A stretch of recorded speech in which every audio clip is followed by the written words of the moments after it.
Bwana Yesu asifiwe, ndugu mtazamaji wa Jiko TV. Leo hii katika kanisa la Tanzania Assemblies of God Shalom International Gospel Center, watu hawa wampokea Yesu kuwa Bwana na Mwokozi wa maisha yao, na katika leo hii nitakuwa na mambo ya kuwahoji kwa upande wao. Kwanza natamani kujua majina yao, nikianza na kaka hapa, kaka Hamidu. Kwanza kwa majina yetu nani?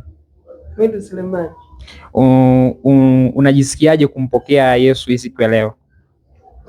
Najisikia vizuri sana. Amen, nimefurahi kusikia hivyo. Kaka, kwa majina naitwa nani? Kwa majina naitwa Philbert Kone Sanga. Mimi ni mkazi wa Njombe lakini nimekuja kimasomo.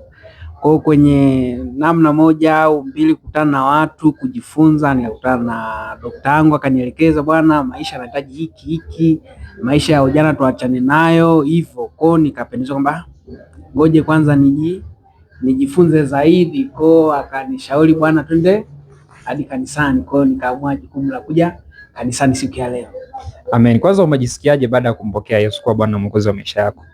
Mimi kitu ambacho nimefurahi ni kumpokea Yesu, kwa sababu maisha ambayo nilikuwa naishi kipindi cha nyuma ni sawa, ni maisha ambayo ni maisha ya kuishi yani upande wa Mungu, lakini bado hayampendezi Mungu. Yani unaishi lakini bado haupo kwenye ule mfumo mzuri kwamba unampendeza Mungu.